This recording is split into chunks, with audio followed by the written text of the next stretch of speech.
Now, the Transport Secretary, Justine Greening, has insisted that a high-speed rail line in England will be built. There's no doubt about it, it will be built.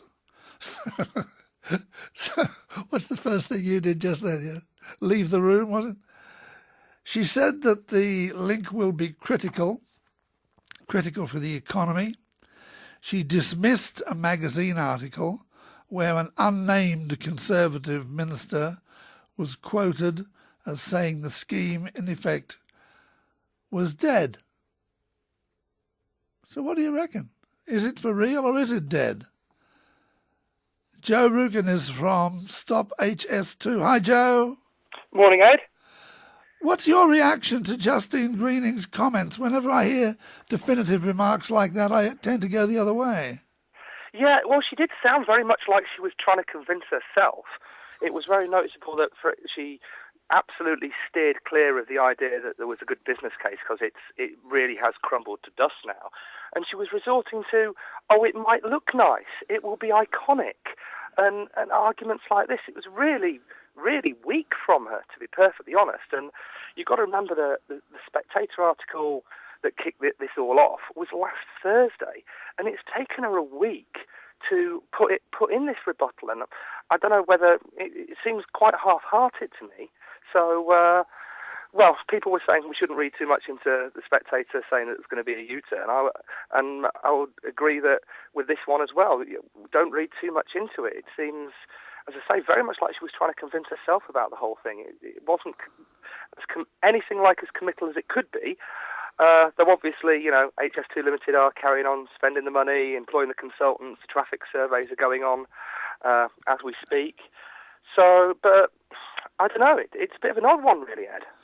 Is high speed too critical, as Justine Greening has described it? Oh, absolutely not. See, this is the thing, that HS2, if you're going to invest in the rail infrastructure, this is possibly the worst way you could do it, because on the capacity argument, you can get so much more capacity out of the current tracks as is. In the days of steam, we used to have 16 carriages on the train. We're now running on the West Coast Main Line with the fast trains at 9. They think they're going to get that up to 11. That you can get that up more. But also, they came up with this really weird argument was, we decided we need a new railway line, so it might as well be high speed. But if you're saying it might as well be high speed, that means, right, so you got no intersections where it crosses the existing railway, you've got no intermediate stations, and it can't carry freight either. So you're choosing the least capacity option for a new railway.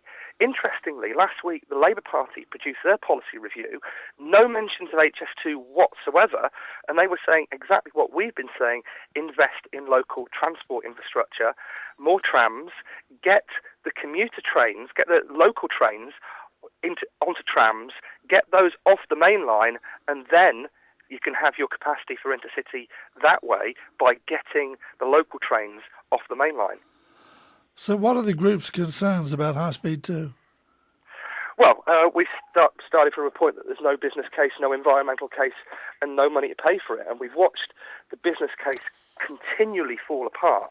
Like, they started off saying the London to Birmingham line was going to give you £2.40 for every pound spent, a net benefit ratio of 2.4. That came down to 1.6 and 1.4. Then 2 months ago it was 1.2, so £1.20 back.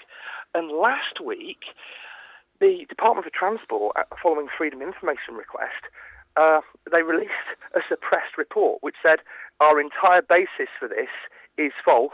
We've been lying since the start, because the whole business case is based on the fact that no one works on a train. So if you've seen someone on a laptop on a train, you're wrong. Doesn't happen, as far as DFT is concerned. Everyone on a train is worth 70 grand, and no one faced with a with a shorter journey, will spend the time that they save in bed. It's all going to be productive work. So if you're commuting from, say, International at the moment, you're possibly getting up at 6 if you're, say, working in the city, Solihull stockbroker belt around Claverton and Rowington, you're probably getting up at 6. If your journey is half an hour less, you What, you're going to get up at 6 and do half an hour's work at home? Or you're going to spend half an hour longer in bed? I know what I'd do. And that's the whole business case is shot. The Green, I could go on about the environmental case forever. It's easiest to say now the Green Party are completely against it. Caroline Lucas was very strong on this last week, not only on environmental grounds, but on social justice grounds, because this is something that's only going to benefit the richest in society. Justine Greening was saying it'll be iconic. And, the last transport project that was deemed to be iconic was Concorde. It was a financial basket case, and it was only ever used by the richest in society. Yeah, it looked nice, and people loved looking at it, but it was a financial black hole, and, you had to save up, unless you were a rich businessman, to use the thing. And that's what you're looking at with HS2. Okay, so what we really need is transport for the masses. Is there a case for HS2? I don't think so. Well, the only case that there seems to be is that they've come from a point whereby they said, this is what we've got to do, we're going to do it. That seems to be the entire basis. They come from HS2 is the answer, now what's the question?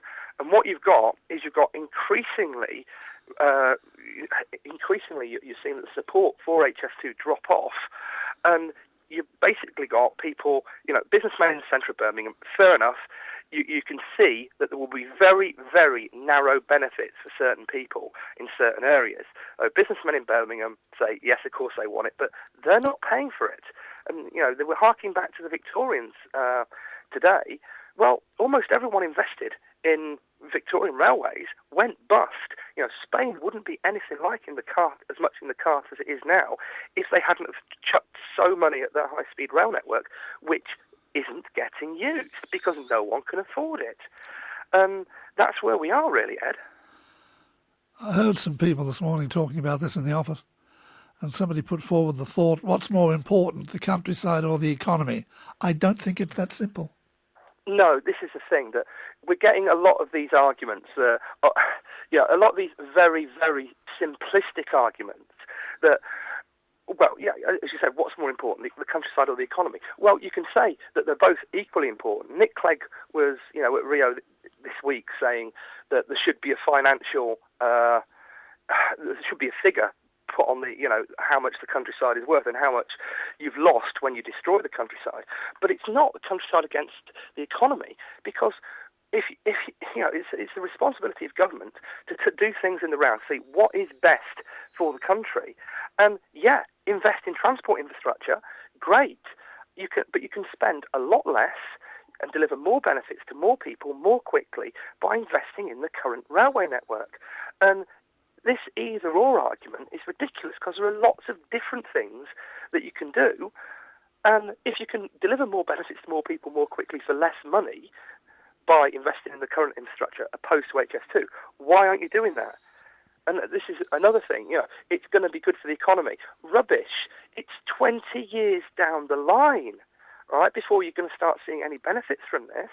We need investment now, delivery on projects now, to help people out now.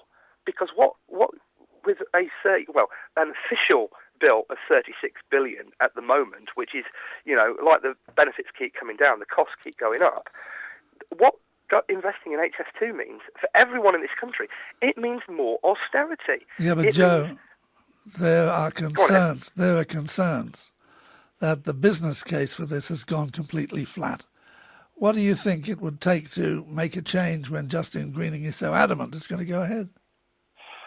Well, what we've seen, I think one of the reasons that Greening's made this statement is that there's been more and more dissent coming up in Parliament, and the proponents of HS2 have been keen to say that it's all Tories on the line, which is absolute rubbish. It's all right. There's Tories who are all over the place. Like had one of the MP for Winchester came out against this the other day, but you're getting more and more dissent in the Labour Party as well. For example, in Birmingham, Roger Godsiff is opposed to this on social justice grounds, because he's saying, Hall Green's one of the most deprived areas in the country, and you need investment there. It's a question of priorities. Who are you prioritising? You're prioritising the richest in society, because those are the ones who are going to benefit from this. Okay, let me throw this at you. What's going to happen next? Oh, I think it's going to drag on. I think very little's going to happen before the summer. Until they come back. We should have had the consultation on compensation by now. The Y route up to Leeds and Manchester should have been announced by now, which, shows that they're either incompetent or they're seriously dragging their heels. And of course, the main thing is legal challenges will be heard towards the end of the year. And that's really the crunch, because there's several things, especially on the environmental legal case that we're bringing, where we can't see that we can't fathom how we couldn't possibly win, because it's clear that the government have broken the law on the strategic environmental assessment regulations. There's no question that they've broken the law, but it depends what judge you get on the day in some respects. But the legal challenges are the things to look out for, I would say, if there isn't more crumbling of the support, which every day there are more and more people coming out against it. There are people changing their minds on this. Yeah. The person who tweets as Brum Politics, for example, yesterday said that they changed their mind. We had quite a few on Twitter actually yesterday who categorically stated that they changed their mind on this, because the longer this drags on, the more attention there is to detail. Okay, in a nutshell, yep. Your campaign, where are you going from here? Keep on keeping on. I won't use the. It's only 12 o'clock, so I won't quote Churchill. But yeah, we'll keep on with it. This isn't a setback, really. It's really actually quite positive that Justine Greening has taken over a week to come out and half-heartedly rebut the story of the U-turn. So keep on keeping on, Ed. I'm sure I'll talk to you again soon. I'm sure that is more than likely, Joe Rukin. Thanks very much indeed.